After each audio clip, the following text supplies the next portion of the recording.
이스라엘 자손이 자기들의 성읍에 거주하였더니 일곱째 달에 이르러 모든 백성이 일제히 수문 앞 광장에 모여 학사 에스라에게 여호와께서 이스라엘에게 명령하신 모세의 율법책을 가져오기를 청하며 일곱째 달 초하루에 제사장 에스라가 율법책을 가지고 회중 앞 곧 남자나 여자나 알아들을 만한 모든 사람 앞에 이르러 수문 앞 광장에서 새벽부터 정오까지 남자나 여자나 알아들을 만한 모든 사람 앞에서 읽으매 뭇 백성이 그 율법책에 귀를 기울였는데 그때 학사 에스라가 특별히 지은 나무 강단에 서고 그의 곁 오른쪽에 선자는 마띠랴와 스마와 아나야와 우리야와 힐기야와 마아세아요 그의 왼쪽에 선자는 브디야와 미시엘과 말야와 하숨과 하스바따나와 스가랴와 무술람이라. 에스라가 모든 백성에 서서 그들 목전에 책을 펴니 책을 펼 때에 모든 백성이 일어서니라. 에스라가 위대하신 하나님 여호와를 송축하며 모든 백성이 손을 들고 아멘 아멘 하고 응답하고 몸을 굽혀 얼굴을 땅에 대고 여호와께 경배하니라. 바벨론 왕 느부갓네살이 기원전 587년에 예루살렘을 멸망시킨 후 3차에 걸쳐서 유다 백성을 포로로 끌고 갑니다. 그래서 1차 포로, 2차 포로, 3차 포로 해서 다니엘도 그때 끌려가고 에스겔도 그때 끌려가죠. 그리고 시간이 지나서 48년 후 기원전 539년에 페르시아에 의해서 바벨론이 멸망합니다. 느부갓네살도 50년도 되지 않아 자기의 이 대국이 망할 줄은 아마 몰랐을 거예요. 그래서 페르시아의 고레스 왕이 등극하면서 그 유명한 역사에서도 유명하죠. 고레스 칙령을 발표하는데 그 칙령에 의해서 바벨론의 포로로 잡혀 살던 유대인들이 70년 만에 본국으로 귀환하게 됩니다. 끌려간 것도 3차례에 걸쳐 끌려갔는데 돌아온 것도 3차례에 걸쳐서 돌아옵니다. 1차 귀환에 그 학계 스가랴가 돌아왔고 그들이 학계와 스가랴를 중심으로 예루살렘의 성전을 건축합니다. 그리고 3차 포로 귀환이 기원전 445년에 이루어지는데 그때 귀환한 인물이 오늘 본문에 나오는 느헤미야입니다. 총독이죠. 그래서 느헤미야를 중심으로는 예루살렘 성벽을 재건해요. 그러니까 먼저 학계 스가랴가 성전을 만들었고 뒤에 온 느헤미야를 중심으로는 그 예루살렘 성벽을 완성합니다. 성전이 건축된 지 70년 만에 성벽이 완성이 됩니다. 그래서 학계 스가랴가 BC 516년에 성전 건축을 했고 70년 후에 느헤미야가 성벽을 쌓았다.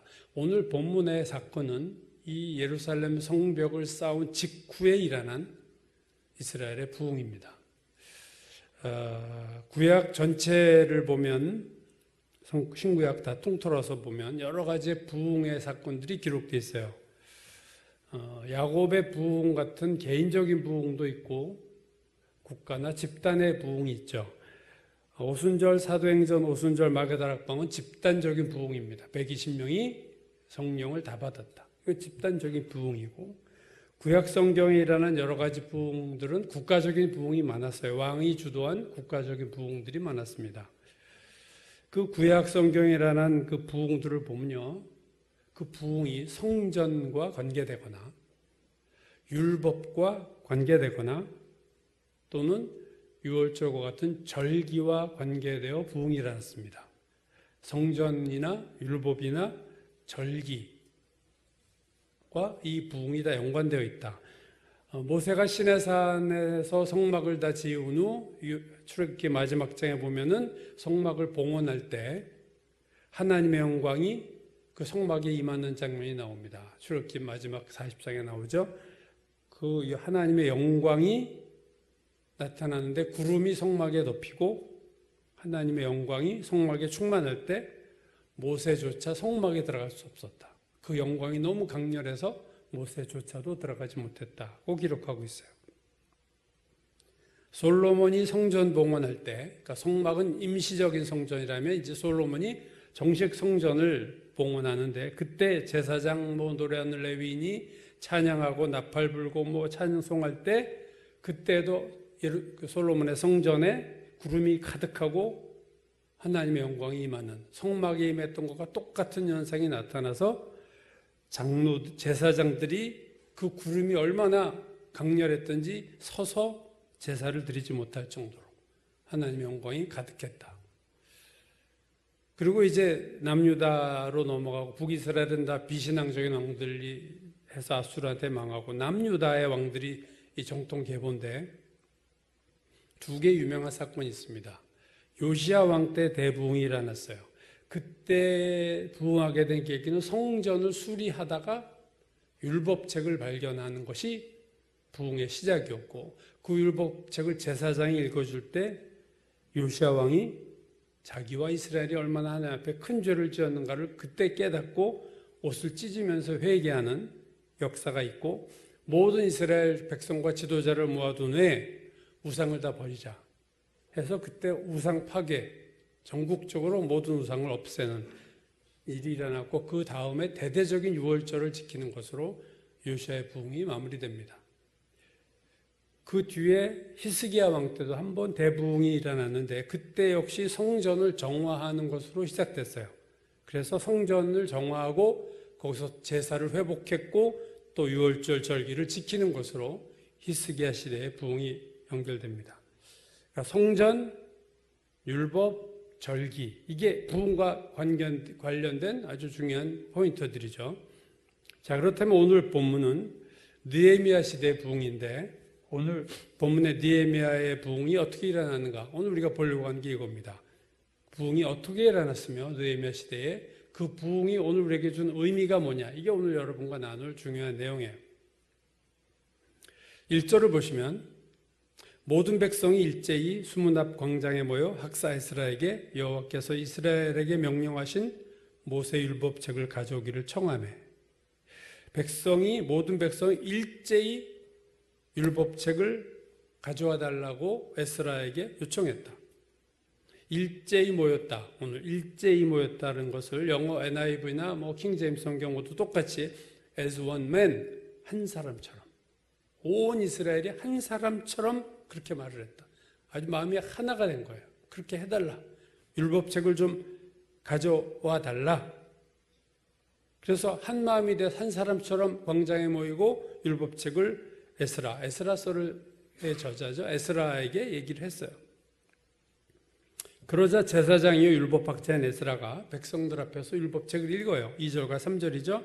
일곱째 날 초하루에 제사장 에스라가 율법책을 가지고 회중, 곧 남자나 여자나 알아들을 만한 모든 사람 앞에 이르러 수문 앞 광장에서 새벽부터 정오까지 남자나 여자나 알아들을 만한 모든 사람 앞에서 읽음에 뭇 백성이 그 율법책에 귀를 기울였는데, 율법책을 가져달라 하고 요청해서 이제 가져와서 읽어줄 때 백성들이 오늘 보면 귀를 기울여서 들었다. 귀를 기울였다. 얼마 동안요? 새벽부터 정오까지 한 6, 7시간 동안 귀를 기울여 말씀을 들었다. 여러분, 요즘은 부흥회 거의 안 하고, 제가 젊을 때까지는 부흥회가 좀 많았는데, 부흥회에서도 6시간 동안 말씀을 들은 적은 없어요. 그렇죠? 6시간 동안 하나님 말씀만 듣고 있었다. 귀를 기울여서. 놀라운 사건이에요. 자, 그래서 귀를 기울여 들었다. 그 다음에 5절과 6절 보시죠. 에스라가 모든 백성 위에 서서 그들의 목전에 책을 펴니 책을 펼 때 모든 백성이 일어서니라.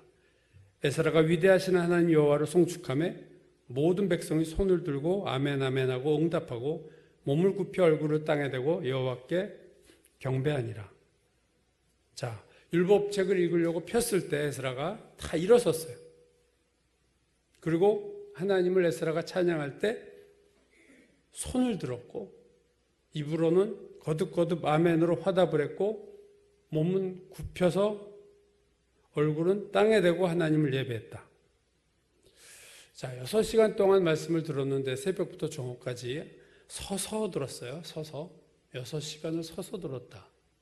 이거 누가 시켜서 되는 일이 아니죠, 이렇게. 만약에 강제로 서서 하나님 말씀 들으라면 난리가 날 거예요. 오늘날 교회에서 그렇게 하면요, 아마 난리 날 거예요. 속으로 꿍얼꿍얼 불평이 그냥 가는 사람도 있을 거고. 다 읽어준 다음에 레위 사람들이 그 말씀의 의미에 대한 설명을 합니다. 7절 중간부터 8절까지요. 레위 사람들은 백성이 제자리에 서 있는 동안 그들에게 율법을 깨닫게 하는데 하나님의 율법책을 낭독하고 그 뜻을 해석하여 백성에게 그 낭독하는 것을 다 깨닫게 하니. 자, 말씀을 읽고 듣는 것도 중요하지만 그 말씀의 의미를 해석해 주는 거죠. 해석이 참 중요합니다. 말씀을 올바르게 해석하는 것은 아무리 강조해도 지나치지 않아요. 오늘 말씀을 읽고 해석해 줬다, 레위인들이. 이건 오늘날의 예배로 말하면 이게 설교죠. 말씀을 읽고 그 말씀의 의미를 설명했다. 설교에는 여러 가지 내용이 들어가요. 시사적인 내용도 들어가죠. 오늘날 일어났던 일을 설교 때 어떤 사건을 얘기하기도 하고 예화도 들어갑니다. 예화도, 좋은 예화도 들어가고 개인적인 설교자의 개인적인 이야기들도 할 때도 있어요.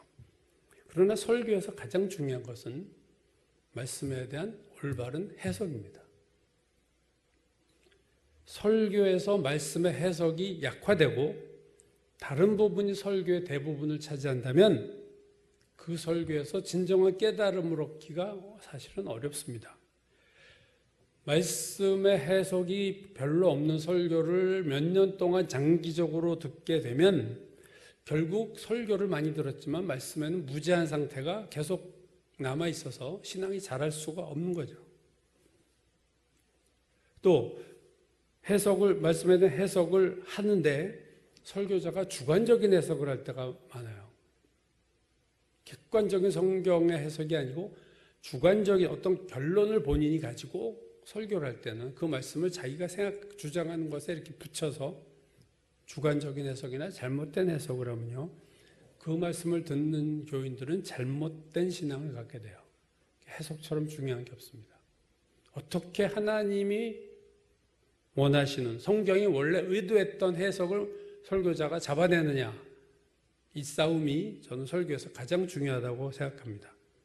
로마서 10장 7절, 제가 지난번에도 말씀드렸죠. 17절, 믿음은 들음에서 나며 들음은 그리스도의 말씀이다. 무엇을 들어야 믿음이 생기느냐? 그리스도의 말씀을 들어야 되는 거예요. 잡동사니 설교가 아닌 그리스도의 말씀이 가득 찬 설교를 해야만 듣는 자가 믿음이 생긴다. 오늘 본문에서 레위인들이 백성들에게 율법을 해석해 줬다고 했는데 그들이 사사로운 얘기를 했을까요? 그렇지 않죠. 그들이 자기의 현실을 가지고 얘기했을 거예요? 아니에요. 그냥 말씀을 해석한 거예요.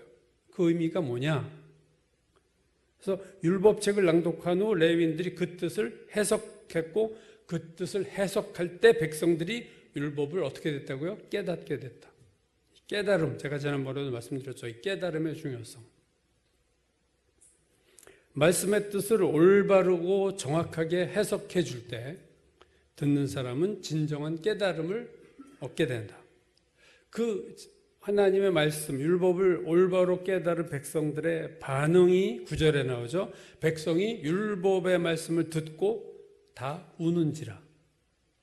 다 울었다는 거예요. 이들이 왜 울었을까? 우는 것에 대해서 이거 너무 감성적이다 해서 비하하는 분들도 있지만, 여러분 오늘 이 레위인들이 읽어준 율법이 감성적인 내용이 별로 없습니다. 율법에는 감성적인 내용이 없죠. 그들이 무엇을 깨달았기에 울었을까? 그들이 깨달은 게 무엇이었을까? 유추해 보면 일단은 하나님 말씀의 의미를 깨달았겠죠. 아, 그게 이러한 의미였구나를 깨달았고, 근데 말씀의 의미만 깨달았다고 울지 않아요, 사람이. 그 말씀의 의미를 깨달은 것을 통해서 자기의 죄를 깨달은 거예요. 이거 되게 중요한 연관이죠. 말씀의 온전한 의미를 깨달을 때 자기의 죄를 깨달을 수 있어요. 말씀을 깨닫지 못했는데 내 죄를 깨달을 수가 없다 이거죠. 그래서 하나님의 말씀의 의미를 정확하게 깨달으니까 자기의 죄가 보이고 내가 참 잘못 살았구나 하는 것을 그들이 깨닫게 된 거죠. 그래서 그들이 울기 시작한 거예요. 말씀의 의미만 깨달아서 온 게 아니고 말씀의 의미와 함께 그들의 죄를 깨달았기 때문에 온 것이다. 그래서 부흥의 모든 세계 부흥 역사서 두꺼운 한 1500페이지짜리 책을 쭉 보면요, 역사상 일어났던 기독교 교회에서 일어났던 모든 부흥의 출발은요 다 회개였어요. 예외가 하나도 없습니다. 다 우는 걸로 시작해요. 눈물이 부흥의 시작이에요, 여러분. 그래서 내 눈에 눈물이 없어졌다. 그거는 상당히 건강하지 못한 상태다. 내 눈에 눈물이 없어. 내가 회개를 해도 몸이 건조한 회개만 해. 내 감정이 움직이질 않아. 입술만 움직이고 머리만 움직여. 그건 건강한 회개가 아닙니다. 부흥의 시작은 자기의 죄를 깨닫고 그 깨달음은 슬픔으로 인한 눈물로 연결이 되는 거죠. 백성들이 우니까 지도자들이 오늘 말려요.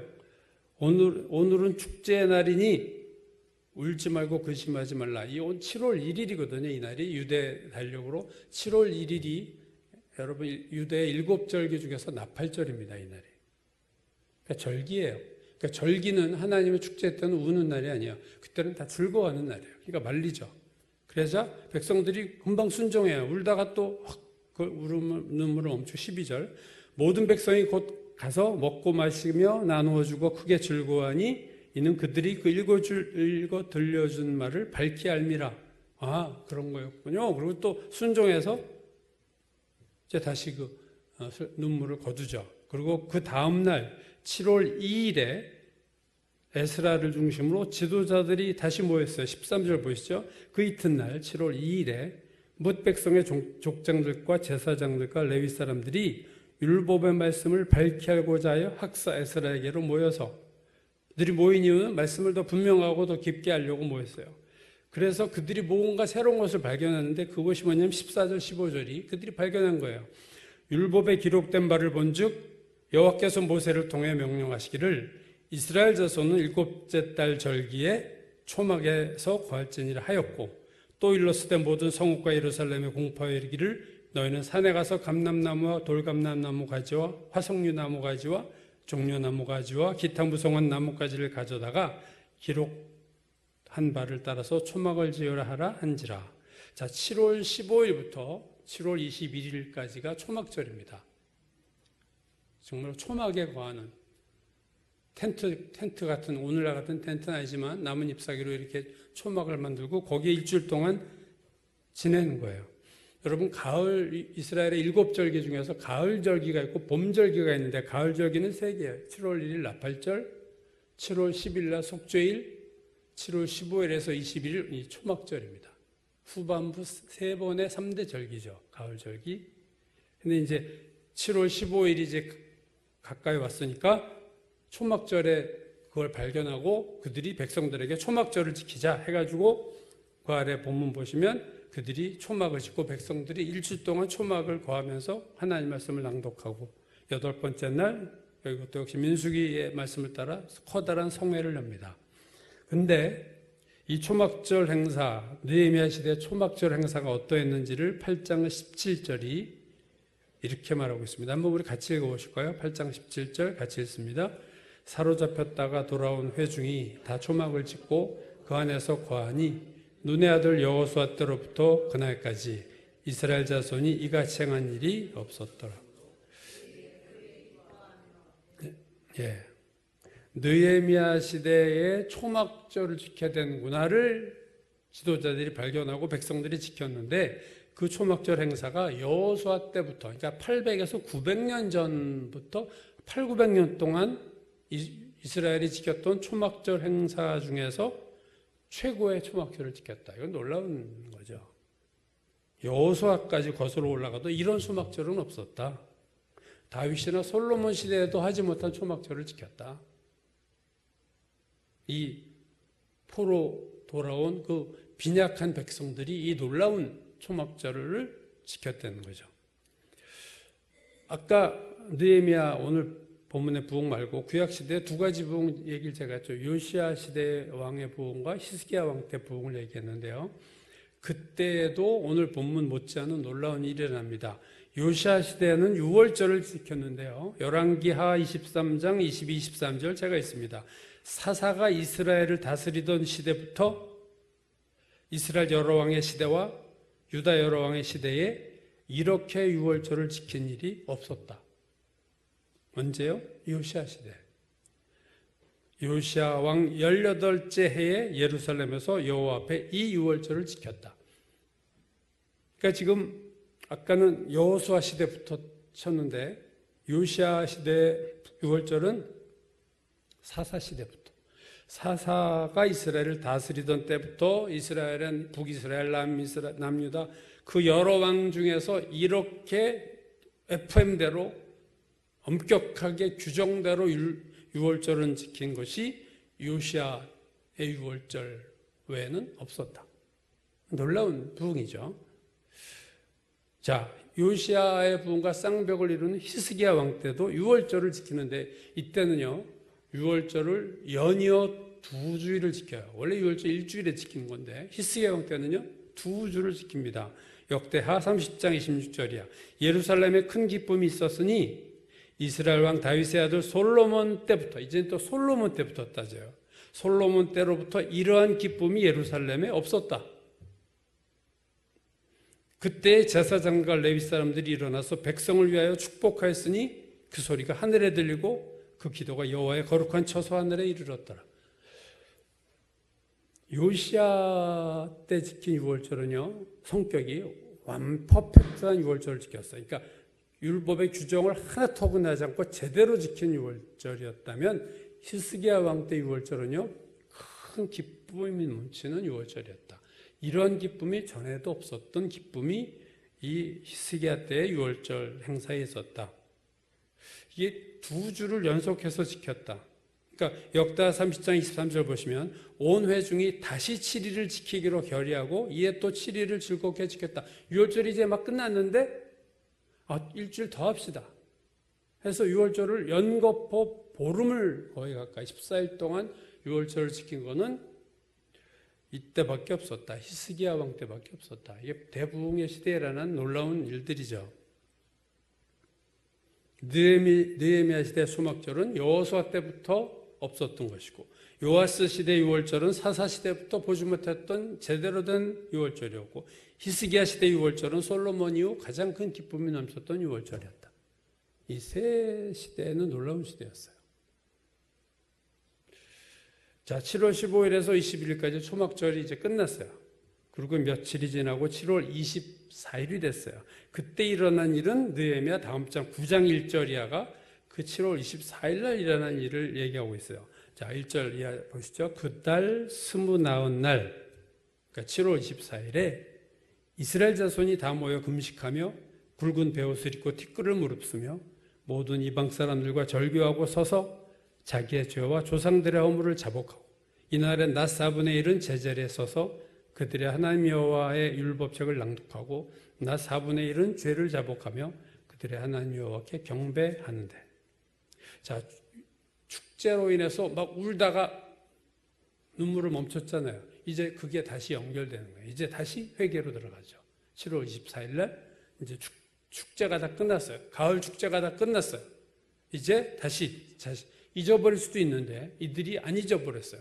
자기의 죄를 회개함의 문제를. 그래서 회개가 미루어졌던 회개가 잠시 미뤘지만 이제 시작됩니다. 모두 다시 모였고 굵은 베옷을 입고 금식을 하면서 회개를 하는데 자신들만이 아니라 자기의 조상들의 죄까지 회개해요. 참 남의 죄까지, 물론 조상이 남은 아니지만 그때 본인은 아니잖아요. 남의 죄까지 회개해요. 여러분이 회개할 때 여러분 자녀들의 죄를 위해서 놓고 회개하세요. 여러분의 남편과 아내들의 죄가 분명하면 그걸 놓고 회개하는 거죠. 하나님 용서해달라. 욥도 자녀들이 잔치하고 막 먹고 마시고 하다가 끝나면 자녀들을 위해서 제사 드렸잖아요. 혹시 죄를 졌을까 봐 자기 아이들이. 조상들의 죄를 놓고 오늘 이 지경이 된 거는 우리 죄만이 아니라 조상들의 죄까지 있으니까 그 죄를 다 회개했어요. 그리고 회개의 열매죠. 이방인과의 교제를 끊었다. 거기서 온갖 우상숭배가 다 들어왔기 때문에 이제 그런 거 안 한다. 결단. 아주 퍼펙트한 회개죠.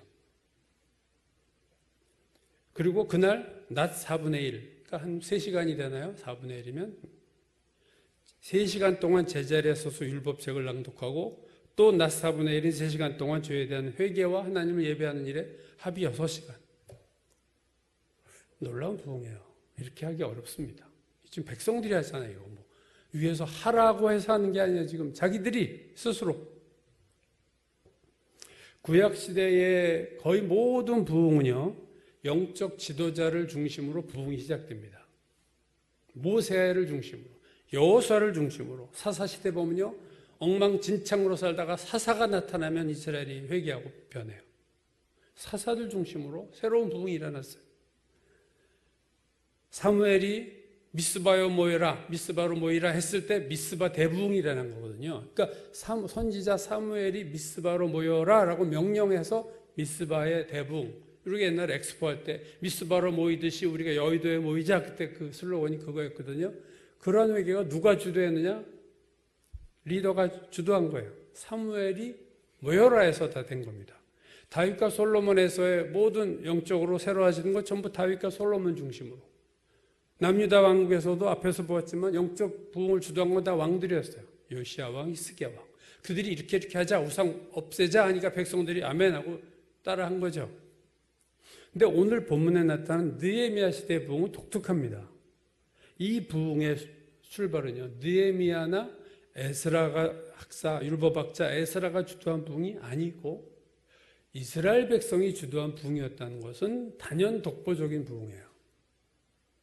즉 성경에 나오는 거의 모든 부흥은 위로부터 아래로의 부흥입니다. 위에서 우리 합시다, 하겠습니다 해서 위로부터 부흥이 됐다면 오늘 이 부흥은요, 아래로부터의 부흥이에요. 그런 의미에서 느헤미야 시대의 부흥은 참 놀랍고 독특하다.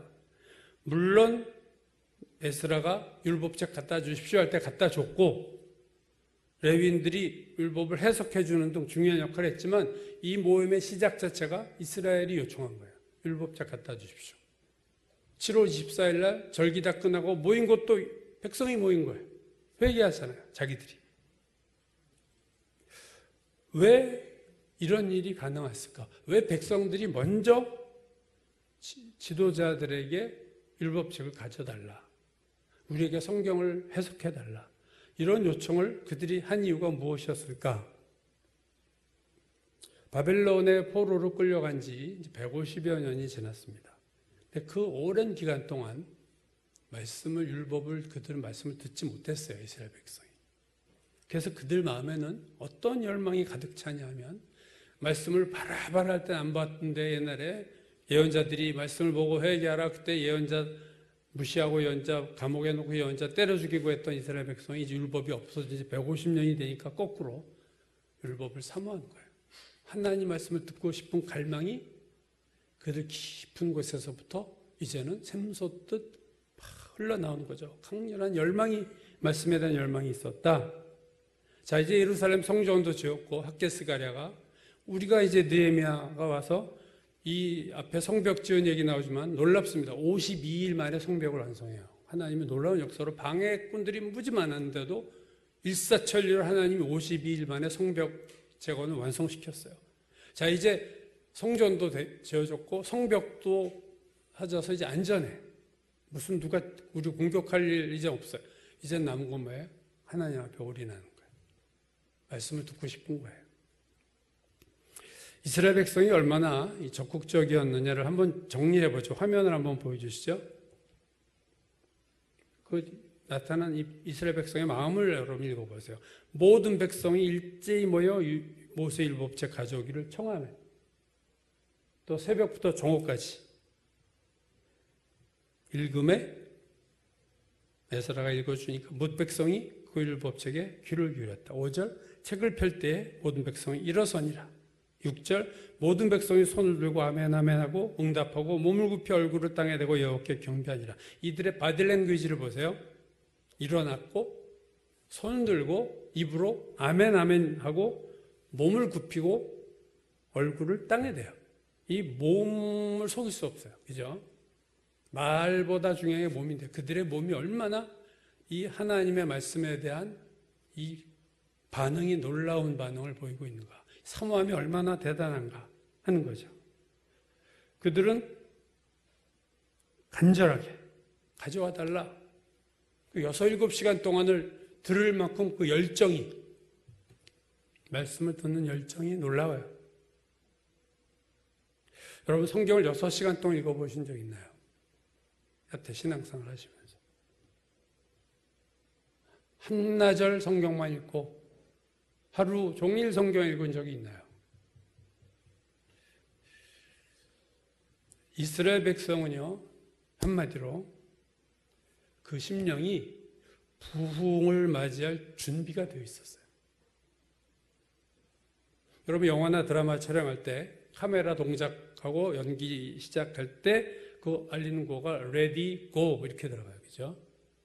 육상 선수들 단거리 특히 100m 달리기 할 때 그 신호를 알리는 심판이 ready 하면 이제 엉덩이를 들잖아요. 다 엎드렸다가 그다음에 탁 하고 총을 쏘면 팍 뛰어나갑니다.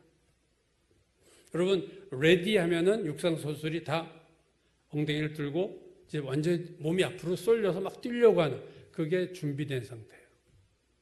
그게 ready가 된 거죠. readiness 영어로 말하면 준비됨. 오늘 이스라엘 백성도 ready가 된 상태였어요. 말씀만 들으면 내가 막 그 말씀을 향해서 내가 하나님 회개도 하고 막 이 준비가 다 됐고 말씀이 뭔가 궁금한 열망이 가득 차 있었다. 여러분 이들이 율법 말씀의 내용을 몰랐다는 걸 기억하셔야 돼요. 지금 말씀을 몰라요 이들이. 그래서 알려달라는 거 우리가 모르니까 그래서 읽어달라 에스라에게 요구하는데 이들이 율법에 대한 말씀의 내용은 몰랐지만 사모함이 가득했어요. 사모함이. 저는 이게 제일 중요하다고 보는데 여러분 단지 말씀을 많이 안다고 부흥을 경험한 게 아니에요. 성경 지식이 많은 사람이 부흥을 경험한 게 아닙니다. 부흥은요 사모하는 자에게 임하는 거예요. 이스라엘 백성처럼 말씀을 별로 알지 못해도 말씀에 대한 지식이 적어도 하나님 말씀을 알고 싶다. 하나님을 알고 싶다. 이 열망이 가득한 자가 부흥을 경험합니다. 복음서 마태, 마가, 누가를 보면요. 여러분 잘 아시죠? 12해 동안 혈루병을 앓던 여인 이야기가 나오죠. 자, 예수님이 이제 죽었다 그러니까 그 아이 살리러 이제 제자들하고 수많은 무리들하고 막 몰켜서 가고 있는 와중에 12년 동안 몸에 출혈이 있던 혈루증을 앓던 여자가 예수님 뒤로 와서 그 무리 중에 섞여가는 예수님의 겉옷을 만졌어요. 살짝 만졌어요. 그래서 이거는 아무도 모르는 일이에요. 겉옷을 만졌다. 가끔 지하철에서 막 훔쳐가고 지갑 빼내는 사람들은 속옷을 만져도 모르는데 이거 겉옷입니다. 이스라엘의 겉옷은 질질 끌리는 옷이고 본인이 그걸 누가 만졌는지 느낄 수 없는 옷입니다. 겉옷 자체가. 그래서 예수님도 감각적으로는 분명히 모르셨을 거예요. 근데 예수님이 가다가 바로 멈추시죠. 그리고 물으세요. 누가 내 옷에 손을 댔냐? 그랬더니 제자들이 예수님에게 이렇게 대답했어요. 어떻게 속으로는 아이고 예수님 왜 이러셔? 아니 예수님 지금 수많은 사람들하고 섞여 가시잖아요. 뒤에서 막 밀기도 하고. 근데 누가 만졌다뇨? 수많은 사람들이 예수님 뒤에서 만지고 접촉이 됐다는데 무슨 그런 얘기를 하세요? 했더니 예수님이 이렇게 대답했습니다. 아니다. 나에게 손을 댄 자가 있다고 그랬어요. 왜냐? 나에게서 능력이 나갔다. 그걸 아신 거예요. 만졌는지는 모르는데 예수님도 능력이 자기에게서 나가는 것을 아신 거죠. 그럼 누가 만졌구나. 예수님이 수많은 사람들에게 둘러싸여서 가고 있던 중에 부지불식간에 예수님의 옷자락을 스친 사람들이 많았겠지만 또는 그냥 한번 만져본 사람도 있을 거예요. 그 옷. 근데 예수님이 말씀하신 내 옷에 손을 댄 자는 12년 동안 혈루병을 앓던 여자였습니다. 이 여인이 예수님의 겉옷자락을 만졌고 그때 자기에게서 치유의 능력이 빠져나간 걸 예수님이 아셨고 그 순간 여자에게도 피가 혈루가 멈췄어요. 여러분 이 치유는 독특하죠. 예수님이 안수하신 것도 아니고 예수님 고칠 의도를 가지신 것도 아니에요. 고치실 의도도 없었고 고치시는 행위도 안 하셨는데 이 여자가 병이 났다. 어떻게 이런 일이 일어났을까? 그 이유에 대해서 성경이 이렇게 말해요. 12회 동안이나 혈루증을 앓는 여자가 예수의 뒤로 와서 그 겉옷 가장자리를 만지니 이는 그 만진 이유가 나옵니다. 제 마음에 여자의 마음속에 그 겉옷만 만져도 구원을 받겠다 함이라. 겉옷만 만져도 난 날 수 있어. 내가 예수님의 겉옷만 만지면 내 병이 날 수 있어. 그 믿음이 있었어요. 이 여자는요, 레디가 된 거예요. 병이 날 준비가 된 거였습니다. 병이 날 준비는 뭐예요? 난 이것만 하면 나을 수 있어. 예수님이 이렇게만 옷자락만 만져도 날 수 있어. 그 준비된 마음으로 만진 자와 그냥 스친 자는 차원이 다른 얘기죠. 수많은 사람들이 예수님 옷자락에 손을 댔겠지만 이 옷자락만 만지면 난 날 수 있어 라는 준비된 믿음을 가진 사람은 이 여자 하나였고 그런 준비된 여자가 예수님의 겉옷을 만졌을 때 능력이 나갔고 그 능력이 이 여인을 치료해서 완전한 건강한 사람으로 변화시켰다. 지난번에 우리 교회 2번 와서 연합 예배 드렸던 우리 이성열 목사님한테 이제 둘이 얘기하다 개인적으로 들은 얘기예요. 젊은 목사 시절에 이성열 목사님이 젊은 시절에 친한 친구가 있었대요. 그냥 목사가 아닌 친구가 있었는데 전화가 왔대요. 갑자기 그 친구가. 그래서 보니까 우리 어머니가 지금 위독하시다. 지금 임종 직전이다. 와서 기도 좀, 네가 목사니까 와서 기도 좀 해줘. 그래가지고 이제 이성열 목사를 급히 부른 거예요. 그래서 이성열 목사가 병원을 찾아가서 이렇게 보니까 이미 의식이 없고 엄마는 이렇게 마지막 숨을 헐떡헐떡 막 가쁘게 쓰고 있더래요. 다 울고 있고 가족들이 병원에서도 이제는 안 됩니다 하고 손을 놓고 이제 의사도 없고 가족들만 이제 울면서 이제 주변에 서 있고 본인은 숨이 넘어가는 마지막 순간인 거죠. 그래서 이성열 목사가 어머니 몸에 손을 대고 기도를 해줬대요. 그 집에 와서 좀 있으면 장례식을 하겠구나 하는데 연락이 없더래. 그래서 왜 연락을 안 해? 해가지고 일주일 기다려도 연락이 없어서 전화를 했대요. 야, 너는 왜 가서 그렇게 급하게 기도해달라고 했는데 나한테 장례 얘기도 안 하냐? 그랬더니 그 친구 말이 엄마 살아나셨어. 지금 건강하게 아주 잘 지내셔. 그래서 놀래가지고 집으로 달려갔더니 그때가 마침 가족들이 다 모여있더래요. 안방에. 자기가 딱 들어가니까 그 어머님이 일어나서 그전에는 자기 아들 친구니까 야 아무개 이 아무개 이렇게 불렀는데 그날은 목사님 오셨다. 얘들아 목사님 오셨다. 얘기를 하면서 이쪽에 앉으시라고 정중하게 자기를 해서 자기가 당황을 한 거죠. 어머니 왜 오늘 이러시고 그러면서 얘기를 하는데 본인 얘기를 하는데요. 자기가 그때 숨을 헐떡거리고 있다는 본인이 알았어요. 그걸 자기가 의식하면서 의식이 있었던 거예요. 사람들이 볼 땐 의식이 없다고 생각했지만 본인은 의식이 있어요. 근데 무슨 생각을 했냐면 이 어머니가 이런 생각을 했다는 거야. 어떤 목사님이 오셔서 나에게 기도해 주면 내가 나을 텐데. 어떤 목사님만 오셔서 나에게 기도해 주면 내가 나을 텐데라는 생각인데 목사님이 누군가 오셨으면 좋겠다 했는데 그때 이 목사가 와서 기도를 해준 거예요. 그러자 살아난 거예요. 그리고 10년을 더 사셨대요. 그 이후로 10년을 더 살다 돌아가셨답니다. 여러분 그 어머님이 어떻게 살아났을까요? 물론 우리 목사님이 가서 기도해 줬죠. 근데 그 전에 레디가 된 거예요. 믿음이 있잖아요. 목사님이 그게 누군지 상관없어. 목사님이 나한테 오셔서 기도만 해주면 난 나을 수 있을 것 같아. 난 살아날 것 같아. 라는 그 믿음. 그 어머님 안에 이미 형성되어 있었다. 그러니까 누가 손만 열면 되면 그냥 믿음으로 반응을 해서 그렇게 해서 난 거죠. 여러분, 오늘 느헤미야 시대 부흥도 이스라엘 백성이 이게 된 거예요. 레디가 된 거예요. 부흥하고 하나님을 정말로 만날 준비가 다 돼 있었어요. 누가 톡 건드리면 터질 상태가 이미 된 거예요. 그걸 이렇게 톡 건드린 거죠. 에스라가 율법책을 읽어주고 레위인들이 해석해주고 톡 건드리니까 그들이 그냥 눈물을 흘리면서 금식하면서 회개하면서 변화된 겁니다. 이들은 말씀에 대해서 무지했어요. 그러나 가장 중요한 갈급함이 있었다. 사모함이 있었다.